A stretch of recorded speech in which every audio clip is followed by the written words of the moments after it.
I realized I've told Olivia a lot about these. So one of the stories I'm reading tonight is from this manuscript, and the main character is this guy named Daniel. But it's a weird sort of thing where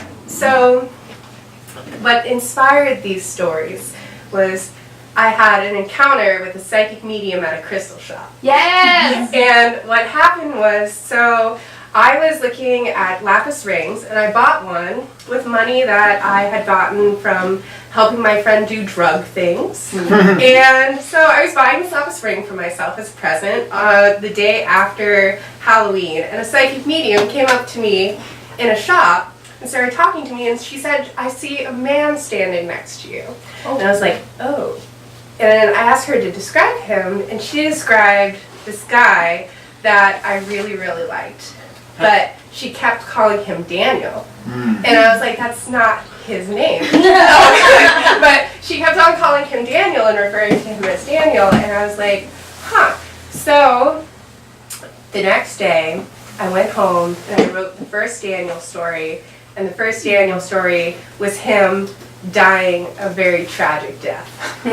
And cool. So I was like, I want you guys to know that the thing that inspired these stories more than anything was I was like, when my soulmate comes, I want him to understand something fucking about me. Yes. And that is my preamble. Great. So I have two poems and then I have a fiction. All I wanted was to know you. You are not a person who reveals themselves easily, a person who wants to be seen. As time goes on, it seems like you are more of a shift of energy, a change in the room, than a living, breathing person, someone I can touch. 10 years is a long time to love someone. I have no picture of you and I together. If I wasn't writing this down, there would be no proof that you had been there at all. What my eyes have been watching, only I know. Every time I breathe now, I become aware of the distance. I become acquainted with the nothingness. It's all I have now. Even when I think to ask about you in my mind's eye or to others who might be able to know, to see, I know that you reveal yourself to no one. Nothingness, the void, has a texture, a feeling that I can translate to a thought or a picture or a language. When you love someone or something, it kind of washes up inside of you in subtle ways. When I close my eyes, I can think of anyone, anything, and connect to the feeling of that person, connect to them. When I close my eyes and think of you, all I see is nothingness. It says, I'm sorry the person you are looking for is not here. It says, I'm sorry, but you can't know this piece of the future or the past or the present. We all find different ways of expressing our mourning. Death of an illusion is still a death.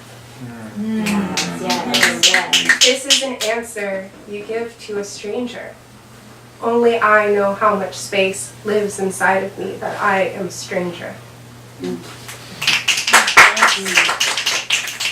This one's called The Room. I am the perfect sound of your voice in the room. When I close my eyes, it causes me to dream, to see the life that I have never been able to see. Let's pet this cat, 1 second. It never fails to bring me to tears, to be so close to fulfillment and to feel so far from you. I know that you are closer because we are now in the same room. But just because you're in the room doesn't mean that you're with me. I have held my breaking for so long. I wait until the end to let it go. It's like I'm here for you.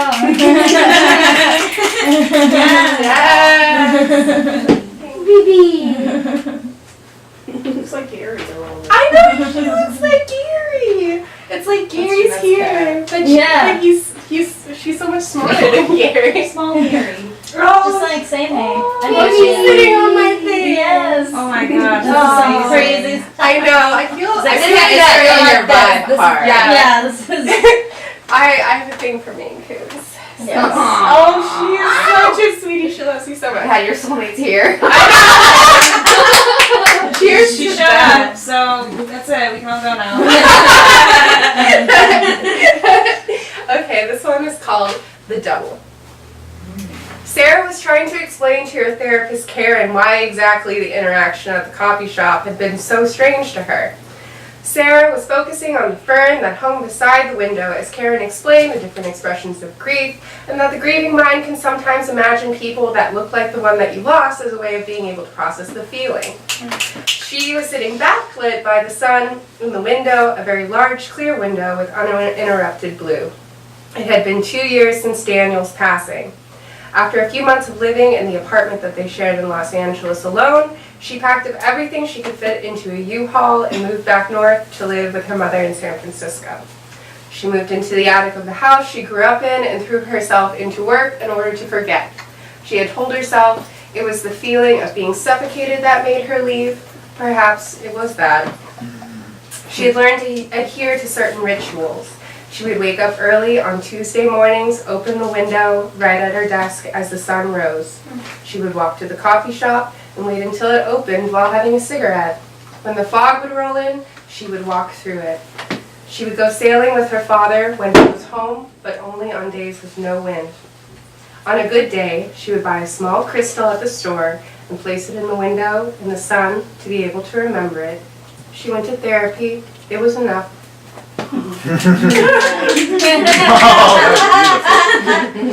The first time that she saw the man that looked like Daniel, she had been walking home after getting off at work. It was the night of a full moon in March. It was covered by clouds, and as she walked up Valencia Street towards the train, it began to rain.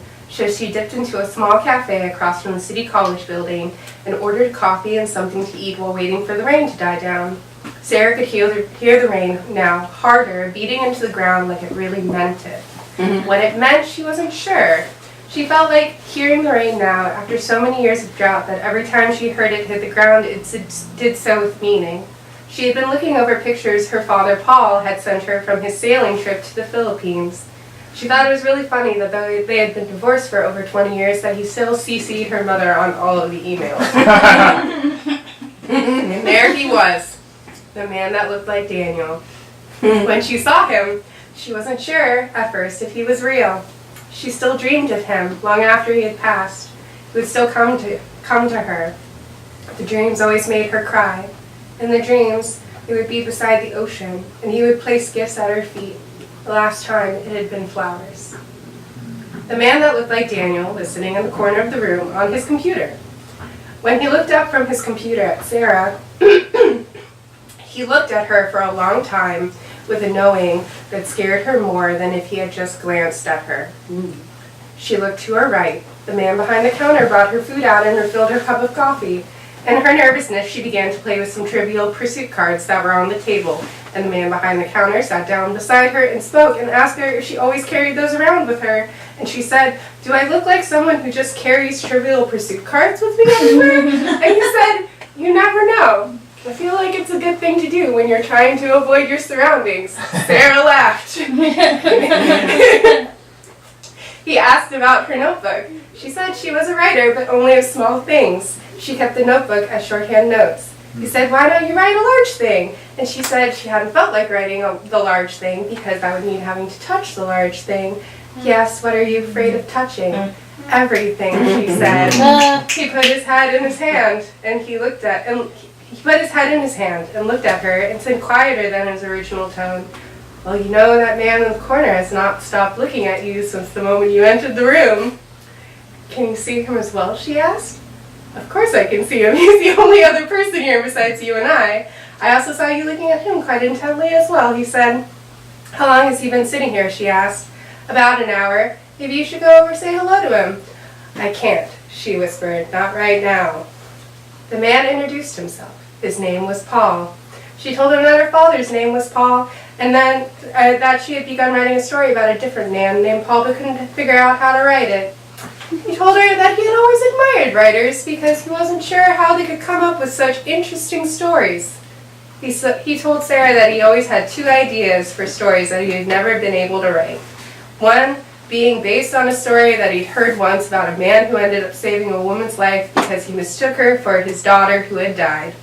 And a story about a man who built a dam, and on the day it was to open and filled with water. placed himself inside of the dam and allowed himself to be consumed by his own creation.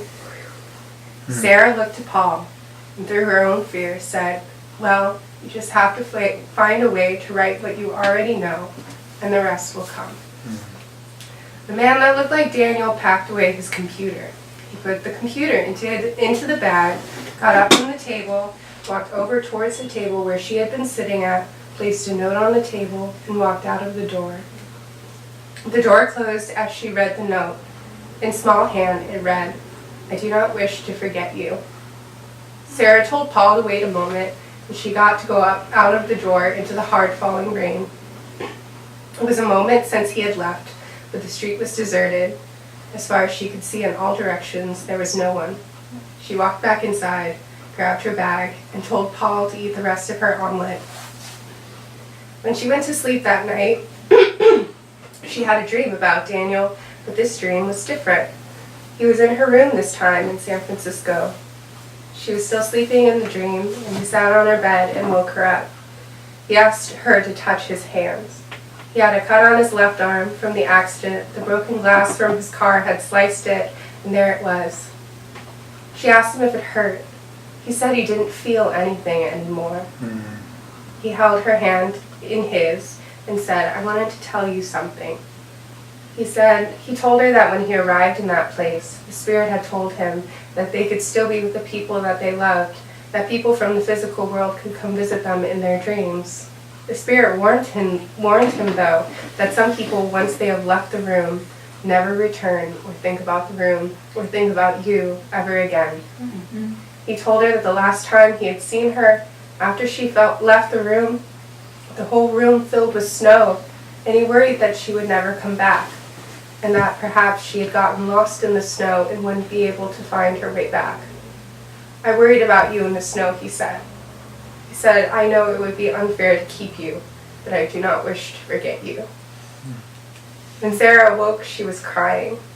She did not sit by the window and write. She did not open the window. It had stopped raining.